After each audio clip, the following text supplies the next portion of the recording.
Olá, eu sou o professor Luiz Alessio, professor coordenador dos cursos de especialização de ortodontia.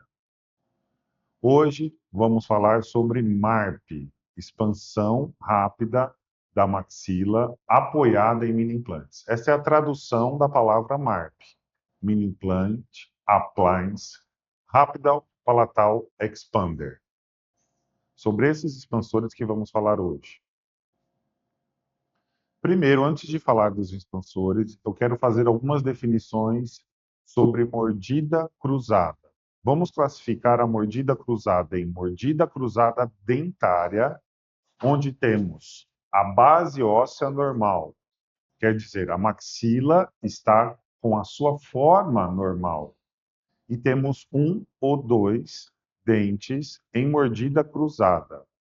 Essa, então, é uma mordida cruzada dentária.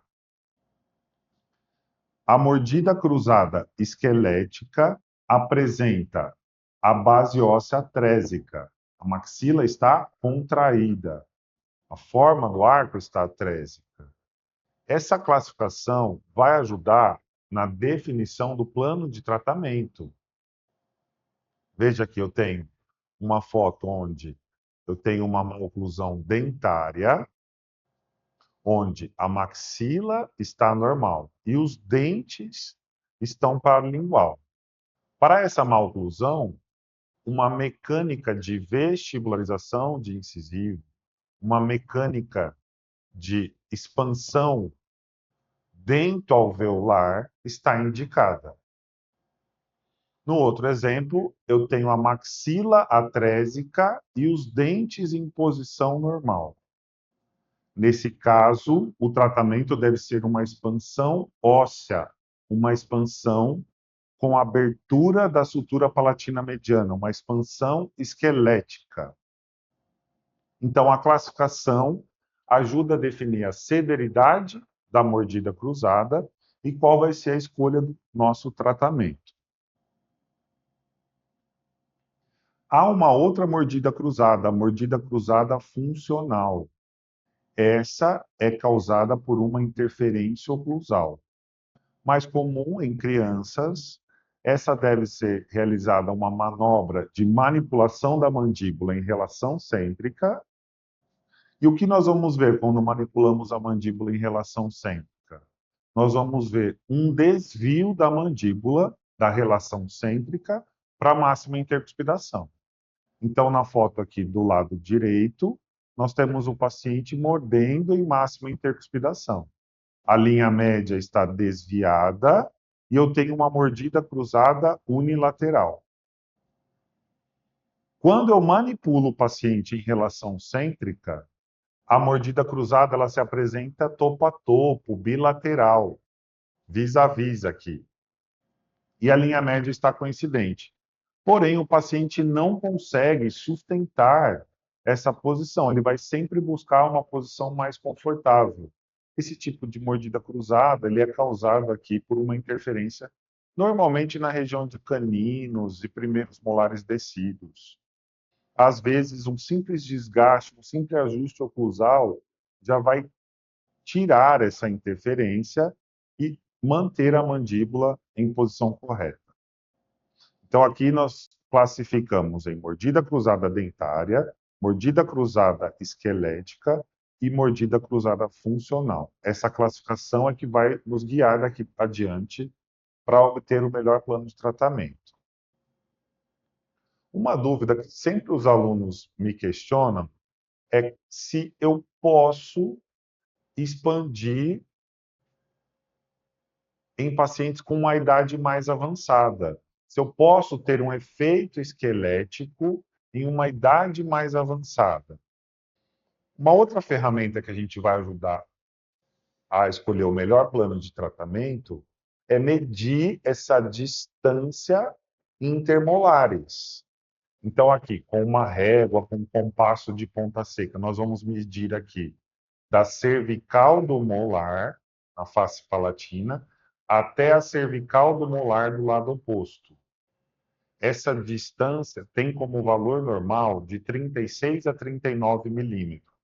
Essa é a distância intermolares normal. isso indica que a maxila tem a sua forma normal.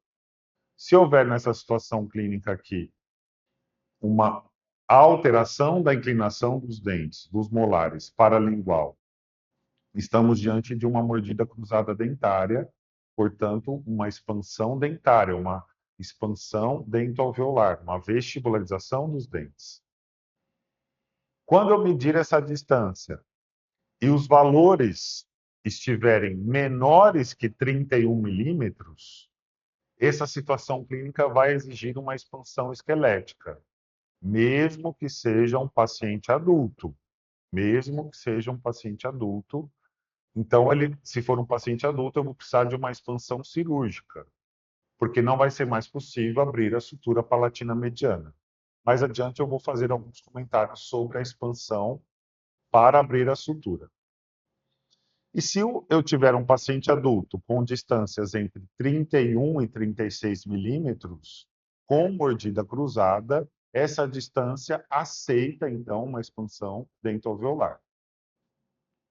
Se eu não tiver a tomografia, que é o exame padrão ouro para medir esse tipo de distância, porque essa distância ainda sofre alteração pela inclinação dos incisivos, então, se eu não tiver a tomografia, esse vai ser a medida que identifica ou não a necessidade de fazer uma expansão esquelética. Então, aqui um resumo do que eu falei com as opções de tratamento. Se o valor é menor que 5 milímetros, então aqui, ó, está entre 31 e 36 milímetros, eu posso fazer expansão com arco de expansão, arcos mais abertos, diagramas mais abertos, ou expansão não cirúrgica. Eu posso utilizar protocolos de expansão lenta para conseguir o efeito dentoalveolar. Se a expansão, se a distância intermolares tem uma variação maior que 5 milímetros, quer dizer, ela é menor que 31 milímetros, eu preciso fazer as expansões esqueléticas. E aqui eu tenho como opções o MARP, a expansão rápida da maxila assistida cirurgicamente, que hoje em dia diminuiu muito a sua necessidade com o surgimento do MARP, e a cirurgia ortognática, onde nós vamos realizar a osteotomia multissegmentada da maxila. Então, para casos de pacientes adultos com distância intermolares menor que 31 milímetros, esse é o protocolo onde eu preciso fazer a expansão esquelética. Para isso, eu vou usar o MARP. Isso para paciente onde a sutura já está fusionada, já está fechada. Depois nós vamos identificar o grau de maturação da sutura palatina mediana. Caso eu tenha tomografia, eu tenho dois índices para avisar vocês aqui para usar. É o índice de PEN, onde a diferença entre a largura da maxila e a largura da mandíbula, ela deve estar entre 5 milímetros. Se essa diferença é maior que 5 milímetros, indica, então, uma expansão com efeito esquelético. Então, aqui no meu exemplo, ó, a mandíbula tem 65,14 milímetros e a maxila 59,32 milímetros. Uma diferença maior que 5 milímetros, 5,82. Essa situação clínica mostra para mim que as expansões dentoalveolares, vestibularizar os molares, não vai ser suficiente para esse paciente. Eu preciso fazer expansão esquelética. Nesse caso, se o paciente está numa idade onde favorece a expansão esquelética, eu vou utilizar ou o expansor IRAX, com protocolos de ativação rápida, ou o MARP. O outro índice que a gente pode usar é o índice da instituição onde foi criado o MARP, Yonsei, lá na faculdade de Yonsei, lá na Coreia. Não se considera a inclinação dos molares. A gente vai usar como referência aqui, ó, a região de Furca. Então, essa avaliação, diferente do índice de PEN, o índice de PEN nós estamos medindo o tamanho da maxila. Olha aqui onde está medido, ó. Bem na região cervical dos molares, na mandíbula, e bem na região do ápice dos molares, na maxila. No índice de Onsei, nós estamos usando a região de Furca como referência. Então, isso não influencia a inclinação do molar para vestibular ou para lingual. Nós vamos medir a diferença entre a maxila e a mandíbula, e o valor de normalidade deve estar entre 0,39 com um desvio padrão de 1,87. A gente vai fazer esse exame em um corte coronal na região dos molares para encontrar o centro de resistência dos molares. Esse é um índice de Onsei, é o mais utilizado para análise do MARP. Então, para fazer o MARP, eu necessito de uma tomografia para avaliar a distância intermolar e também para avaliar os espaços da maxila e o grau de maturação da maxila. Veja bem aqui, ó. Nessa primeira figura superior, eu tenho um paciente com a oclusão normal. As distâncias entre os centros de resistência dos molares superiores respeitam o valor de normalidade, 0,39 milímetros. E a distância entre as oclusais dos dentes, entre as cúspides vestibulares, tem uma diferença aqui de 8,43 milímetros. Agora eu tenho um outro paciente aqui, classe 3, com uma oclusão de classe 3, aqui nessa figura inferior.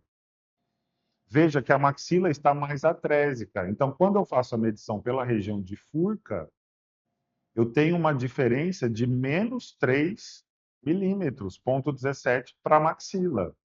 Isso indica a necessidade de uma expansão esquelética.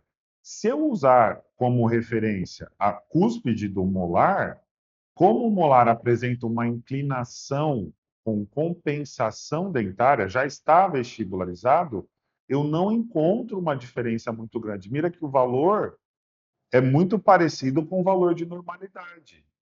Eu tenho uma diferença aqui em um paciente classe 3 com 7,8 milímetros e aqui no arco superior uma diferença de 8,4 milímetros. Então, a tomografia, além de ser usada para medições das distâncias intermolares no centro de resistência, que são valores mais confiáveis para definir se a necessidade de expansão esquelética ou não, ela serve para avaliar outras situações. Qual vai ser o melhor disjuntor? Qual vai ser o melhor expansor que vai ser utilizado? O espaço no palato vai ser o ideal? Vai ser o suficiente para caber esse expansor? Então, qual modelo que nós vamos usar de MARP? A tomografia do palato determina o tamanho dos mini implantes e a localização, onde é o melhor local para instalar os mini implantes. Assim, eu vou ter uma posição mais confiável de instalação. Eu vou dizer quais são as regiões anatômicas mais favoráveis, mas nada substitui a tomografia como exame para determinar qual o melhor local para a instalação dos mini implantes. Ela também ajuda a determinar a direção, a inclinação que vamos ter nesses guias de inserção dos mini implantes. Então, qual vai ser a direção de instalação dos mini implantes? E, com a avaliação do grau de maturação da sutura palatina mediana, eu vou determinar qual vai ser o protocolo de ativação desses mini implantes. Mostrando aqui para vocês que o mini implante ele precisa ter essa bicorticalidade. Essa bicorticalidade vai favorecer uma abertura mais paralela da sutura, um maior efeito esquelético e vai preservar a integridade do implante. Onde que nós temos a maior retenção? É onde o osso é mais duro, é na cortical. Então, a perfuração das duas corticais, a cortical oral do assoalho bucal e a cortical do assoalho nasal, vão garantir uma maior estabilidade. O osso ali na região O palato ele é muito estreito, em média de 3 milímetros de espessura.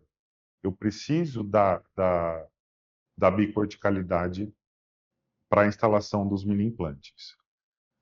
Caso eu não tenha a tomografia, eu vou ter que optar por regiões onde já está determinada que são zonas seguras, que são a zona T. A zona T. Onde está localizada a zona T? A zona T está localizada na região anterior da pré-maxila, 3 milímetros para a posterior do forame incisivo. Também se fala muito na terceira ruga palatina e lateralmente 2 milímetros a esta região. E vai percorrer toda a sutura. Nós não vamos colocar o mini implante dentro da sutura, está bem? Os mini implantes vão estar lateralmente à sutura, em média de 2 a 3 milímetros, bem próximo ali da sutura. Dentro da sutura, não. Então, essa região vai caminhando para a posterior do palato, bem ao centro, bem bilateralmente à sutura palatina mediana. Mais ou menos com 2 a 3 milímetros de largura ali, essa zona T.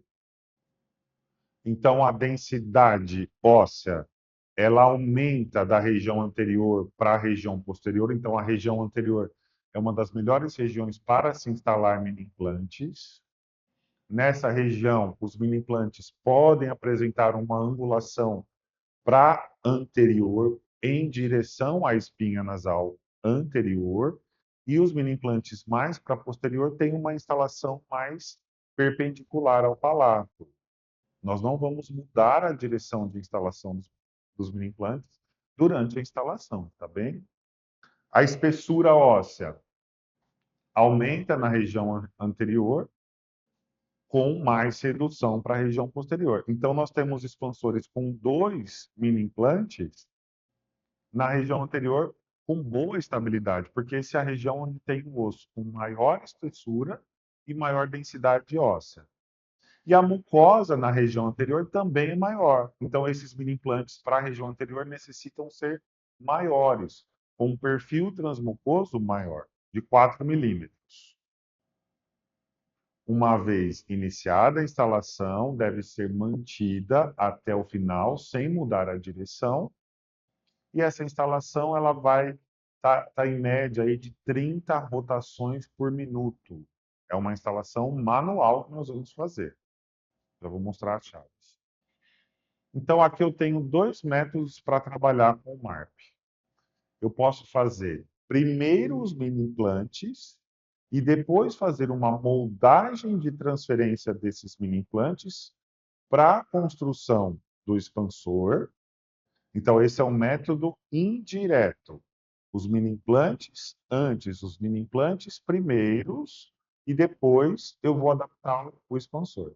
Esse método é realizado quando eu necessito de uma melhor adaptação do expansor aos mini implantes. O método direto é mais simples, vai ser mais rápido. Primeiro é feita a instalação do expansor. E depois, os orifícios dos expansores vão servir de guia para a instalação do mini implante. Então, cada um dos métodos tem as suas vantagens e desvantagens. Esse método, onde nós vamos instalar o aparelho, primeiro é chamado de appliance first. Primeiro vai o expansor. Então, é feita a tomografia para o diagnóstico, a escolha do aparelho, que se adapta melhor ao palato do paciente. É feita uma moldagem de transferência de bandas para a construção do aparelho, onde nessa moldagem eu já vou determinar no modelo de gesso qual vai ser a região de instalação dos mini implantes para a construção desse aparelho. É uma seleção mais anatômica. Para isso, então, eu preciso da referência da zona T. Eu vou usar como referência a zona T para a instalação do aparelho.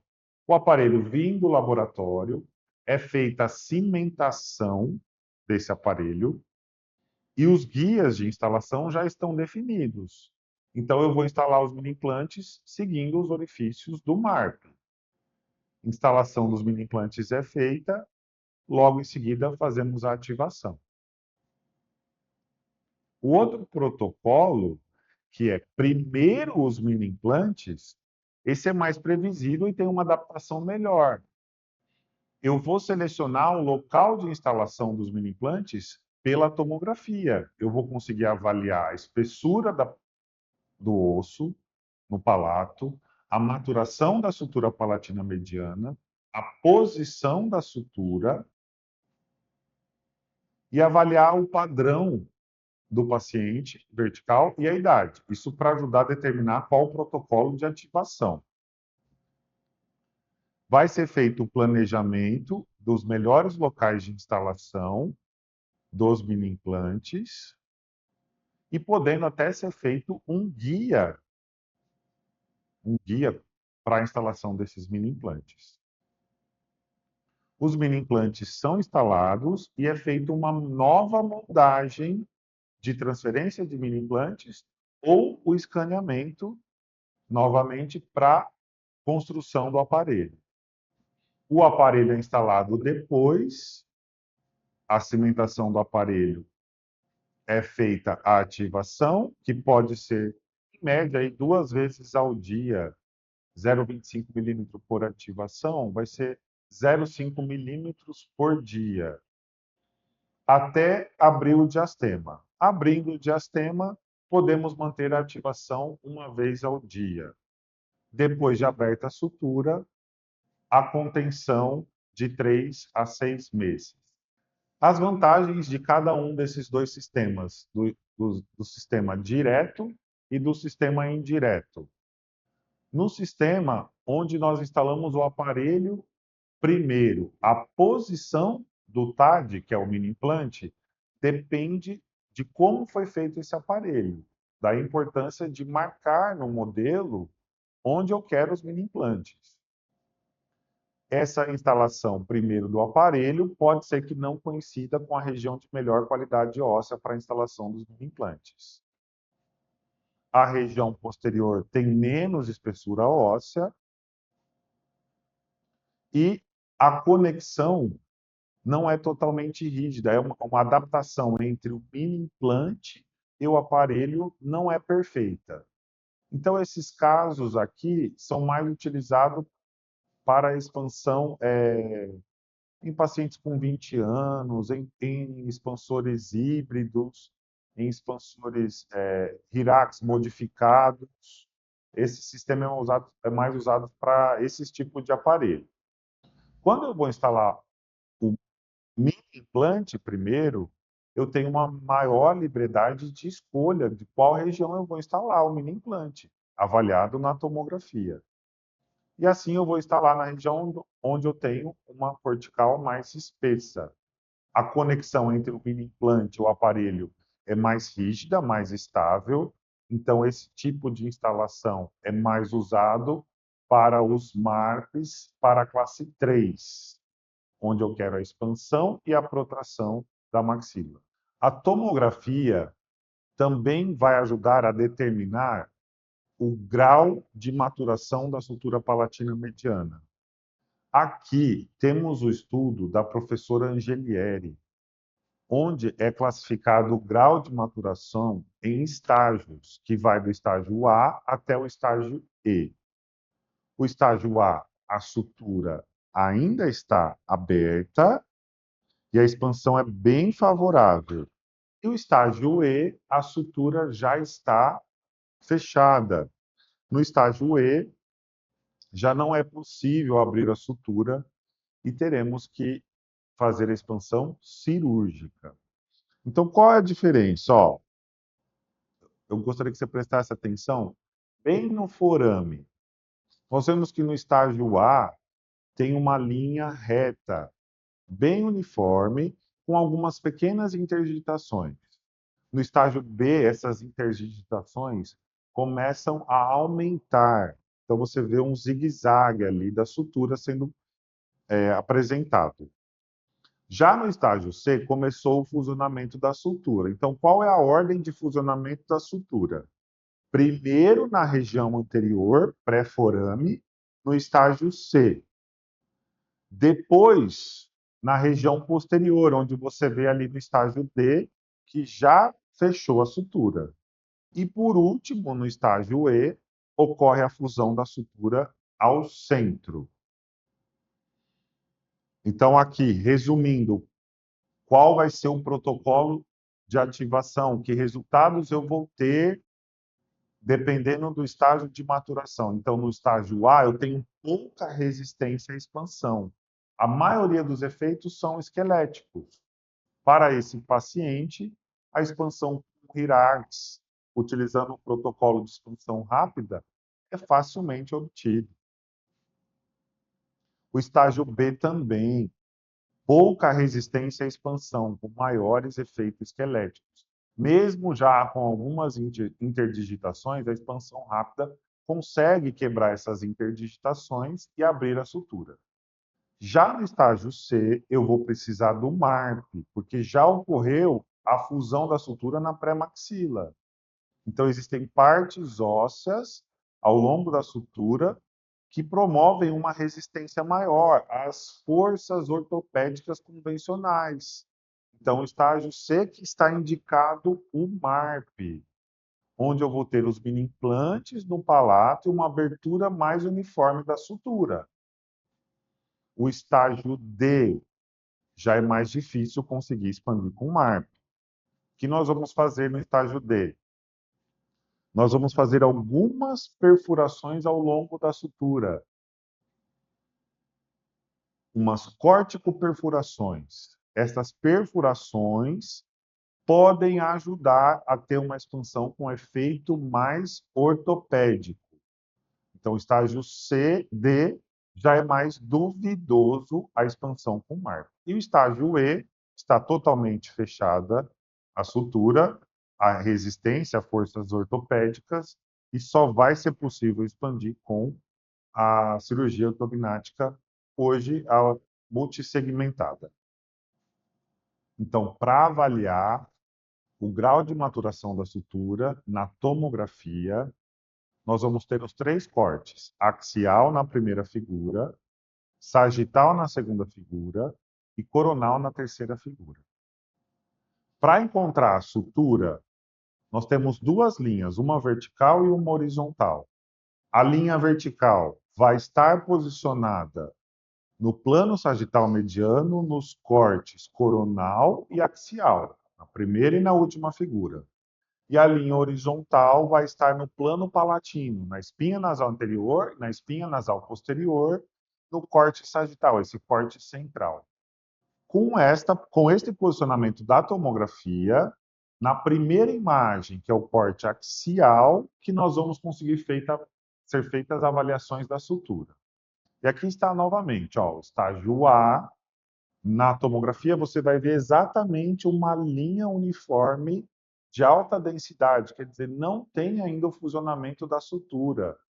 A sutura palatina é visualizada, uma linha uniforme, exatamente no centro da sutura, de baixa intensidade. No estágio B, como eu já falei, já começa as interdigitações. Uma linha de alta densidade ainda se apresenta e são observadas áreas onde essas linhas se aproximam e se afastam. Elas se aproximam em algumas regiões e se afastam em outras regiões. No estágio C, que nós vamos ver, como eu falei, já está fusionado na região pré-forame, região anterior ao forame, a sutura palatina mediana. Mas na região pós-forame, a gente ainda vê uma densidade do osso aparecendo diminuída, uma linha ainda com algumas interdigitações, onde é possível fazer a expansão da sutura. No estágio D, já é mais difícil encontrar essa linha. A fusão já ocorreu tanto na parte anterior quanto na parte posterior. E só temos algumas interdigitações no centro ali da sutura. Então, ainda tem duas linhas de alta densidade, mas na região ao centro. E no estágio E, onde a sutura já está totalmente fusionada, não se pode mais ser visualizada a sutura. Então, quando avaliamos os estágios de maturação pela idade, não é a melhor forma, mas para você ter uma referência aí. O estágio A estaria entre 5 e 11 anos, o estágio B, 14 e 18 anos, e o estágio C, entre 11 e 18 anos. Eu gosto muito de dizer que o MARP até 20 anos, com tranquilidade, você consegue a abertura da sutura. Depois dos 20 anos, é necessário uma avaliação mais cuidadosa da sutura palatina mediana. E o Hiraxon, expansão convencional, com segurança até 15 anos. Depois dos 15 anos, o MARP. Então, Hiraxon convencional até 15 anos, com segurança. Dos 15 aos 20 anos, o MARP, com segurança. E depois dos 20 anos, a tomografia para avaliação da sutura. Com relação à fusão da sutura, veja que os estudos mostram que dos 11 aos 14 anos já existe a fusão da sutura em algumas meninas, 25%. As meninas sempre mais precoces que os meninos. Os meninos já não têm fusão da sutura. Por isso que eu digo, expansão até 15 anos com segurança. Mas algumas meninas já podem ter o fusionamento da sutura. Depois, até os 18 anos, alguns meninos ainda têm a sutura aberta, mas as meninas, ó, mais de 50% já têm a sutura fusionada. Isto também mostra que a idade não é uma medida de referência para avaliar a expansão ou não. E depois dos 18 anos, grande parte dos pacientes já tem a sutura fusionada. Daí a importância de uma avaliação mais cuidadosa do grau de maturação da sutura. Resumindo, então, MARP com segurança até 20 anos, expansão convencional entre 14 e 18 anos, 56% dos pacientes já têm a fusão da sutura, e entre 18 e 30 anos, somente 17% dos pacientes vai ser possível fazer expansão convencional. Expansão no estágio D, com MARP, a corticotomia, as corticosperfurações, pode ajudar a abrir a sutura no estágio D, e o estágio E, somente a expansão cirúrgica deve ser realizada. Aqui eu vou mostrar para você quais são os melhores locais para a instalação dos mini implantes, quando optamos pelo método direto, onde eu vou colocar os mini implantes depois do aparelho. Então, esse aparelho já deve estar posicionado mais ou menos nessa região pré-selecionada. Na região anterior da maxila, a terceira ruga palatina, ou na distal do primeiro molar, do primeiro pré-molar, desculpa, do primeiro pré-molar, terceira ruga palatina, ou distal do primeiro pré-molar, 3 a 6 milímetros paralelo à sutura. É nesta região que vamos posicionar o mini implante. Distância de 3 a 6 milímetros paralelo à sutura. Nessa região anterior, vamos optar por mini implantes maiores. Mini implantes de 10 milímetros, 8 milímetros. Na região posterior, a porção distal dos primeiros molares, então vai estar nessa região os mini implantes, e a distância ali é menor, o osso ali é menos qualidade, então mais perto da sutura. 2 milímetros bilateralmente à sutura. Então a indicação é que esses mini implantes posteriores estejam mais próximos da sutura. Nessa região a gente pode instalar mini implantes menores.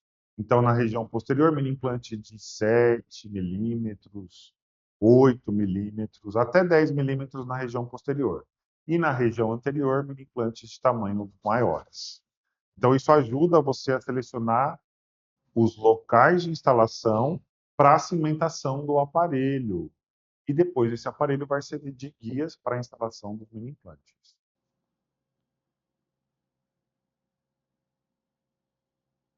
Quando trabalhamos com MARP, nós temos referência aqui no Brasil os mini implantes da PECLab e o kit da PECLab. O kit da PECLab ele é bem completo. A gente vê aqui várias chaves de instalação, várias brocas para perfuração e fazer a corticotomia da sutura palatina mediana, as corticoperfurações, e a chave de instalação. Essa chave de instalação ela pode ser dividida para uma adaptação no contraângulo.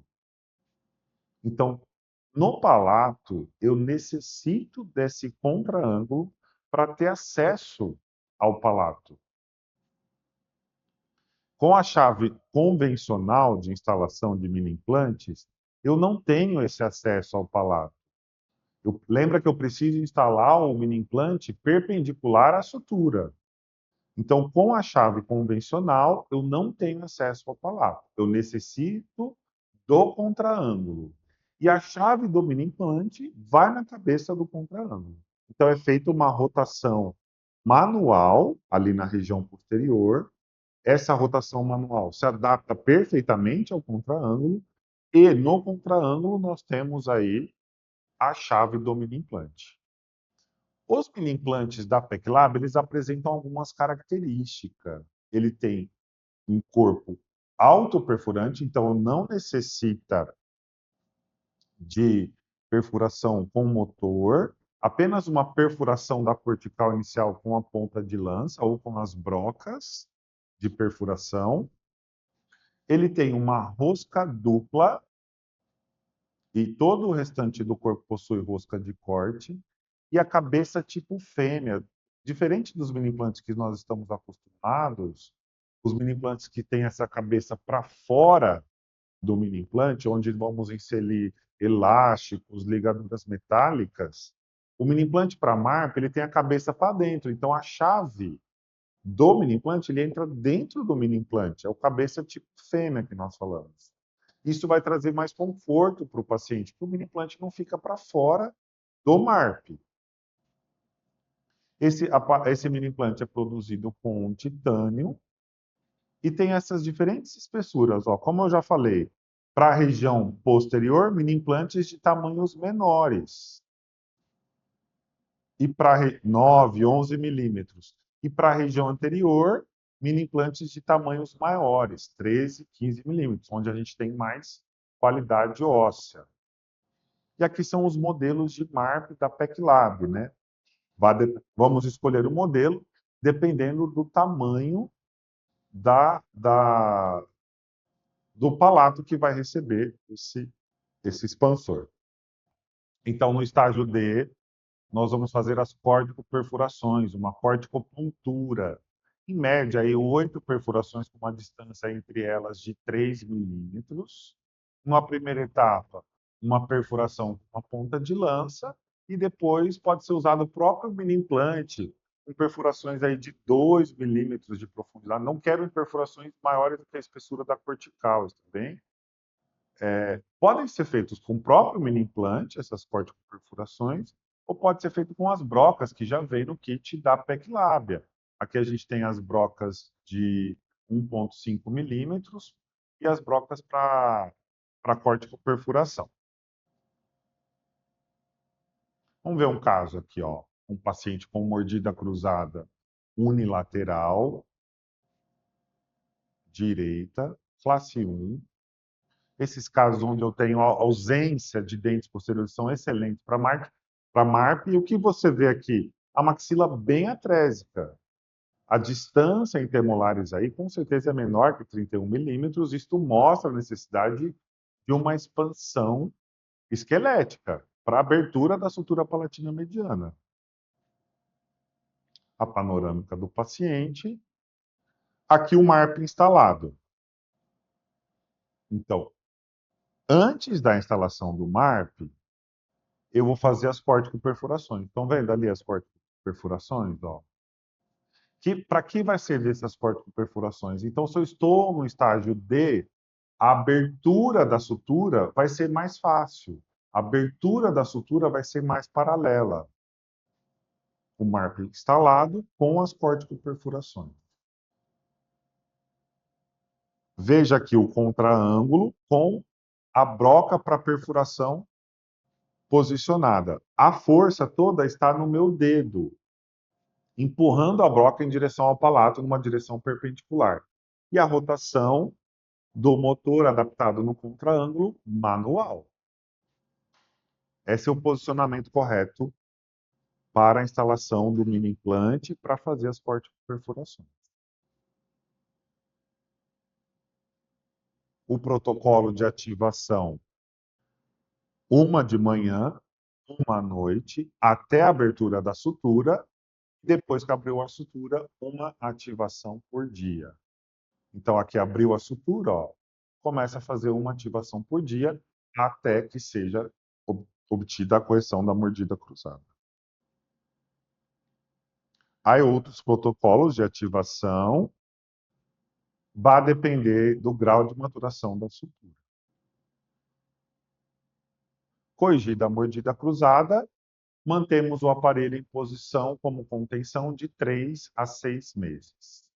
E seguimos com a ortodontia convencional de Brecht. Aqui está a radiografia oclusal mostrando que houve uma abertura da sutura mesmo em paciente com idade mais avançada. A diferença principal do MARP para a expansão convencional é que vamos ter uma abertura mais paralelo da sutura, tanto na região anterior quanto na região posterior. A expansão convencional, é possível apenas obter uma abertura em V, uma abertura mais na região anterior. Essa abertura mais paralela é possível porque os mini implantes estão posicionados mais para a região posterior. Com essa abertura, além da sutura, temos efeitos em outras suturas. Uma desarticulação do processo piramidal e do osso palatino. Então, outras suturas também vão ser abaladas, aí vão ser atingidas quando se faz a expansão com MARP. Essas outras suturas vão produzir efeitos também no terço médio da face. Então, a gente tem um aumento da distância interzigomática, uma rotação do osso zigomático para fora, externo, então vai produzir alterações na face do paciente, um maior movimento na parte inferior do que na porção superior do osso zigomático, um aumento do ângulo frontozigomático, aqui numa visão coronal,